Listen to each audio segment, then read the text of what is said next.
உலக நாடுகளை தொழில்துறையின் மூலம் தமிழ்நாட்டின் பக்கம் திரும்பி பார்க்க வைத்துள்ளது 2 நாட்கள் நடந்த உலக முதலீட்டாளர்கள் மாநாடு.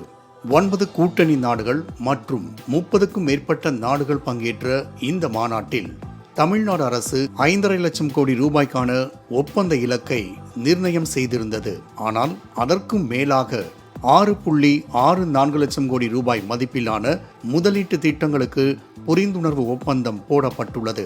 2030ஆம் ஆண்டுக்குள் $1 டிரில்லியன் என்ற அளவீட்டை தொடுவதே இலக்கு என கூறியிருந்தார் முதலமைச்சர் மு க ஸ்டாலின். தொழில் நிறுவனங்களின் முதலீடு ஒருபுறம் இருந்தாலும் அடுத்த தலைமுறை கல்வியாளர்களை தொழில் முனைவோராக மாற்றும்படி அமைந்தது இந்த மாநாட்டின் கூடுதல் சிறப்பம்சமாகும். தொழில் நிறுவனங்களின் அரங்குகள் தனியாகவும் ஸ்டார்ட் அப் என்ற தனி அரங்குகள் மாணவர்களை கவரும் வகையிலும் இருந்தன. குறிப்பாக தொழில் தொடங்குபவர்கள், தொழில் முனைவோர்கள் இந்த அரங்கத்தை பற்றி தெரிந்து கொள்ள அதிக ஆர்வம் காட்டினர்.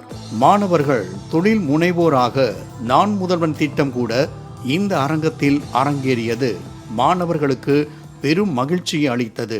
அந்த பஸ் லிட்டரலி சூப்பராக இருக்குது. முன்னாடி சென்னையில் ஓடிட்டு இருந்தது, நடுவில் இப்போ ஸ்டாப் பண்ணிட்டாங்க. இது ஒரு எலக்ட்ரிக் வெஹிக்கிள் புதுசாக இருக்குது.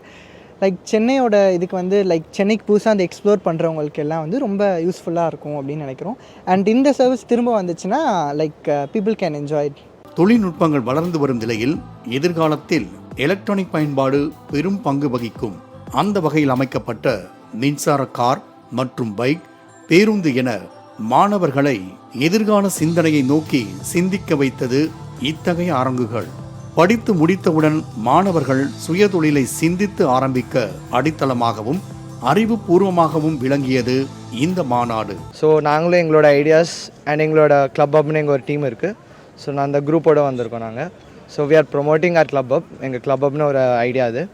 இங்கே ஸ்டார்ட் அப் எக்ஸ்போவில் இங்கே பண்ணோம். அட் த சேம் டைம் வேறு ஐடியாஸ் நிறைய பேர் இப்போ இன்ட்ராக்ட் பண்ணோம், புது ஆளுங்களோட பேசணும், புது ஐடியாஸ் இன்வென்ஷன்ஸ் எல்லாம் பார்த்தோம். அண்ட் இப்போ எங்களுக்கு நிறையா கனெக்ஷன்ஸ் பில்ட் ஆகிருக்கு. த சேம் டைம் நாங்கள் இங்கேருந்து நிறைய எடுத்து போகிறோம், அங்கேருந்து எடுத்து வந்திருக்கோம். அந்த மாதிரி தான் சொல்ல முடியும். 2 நாட்கள் நடைபெற்ற இந்த மாநாட்டில் பள்ளி கல்லூரியின் ஆசிரியர்கள் தலைமையில் முதல் நாளில் பார்வையிட்ட மாணவர்கள் 2ஆம் நாள் தனியாகவே வந்து தொழில் முனைவோராக வேண்டும் என்ற சிந்தனையுடனும் தாங்கள் தேர்ந்தெடுத்த துறையின் அரங்கங்களை ஆர்வத்துடன் பார்வையிட்டது கூடுதல் சிறப்பாகவே அமைந்தது.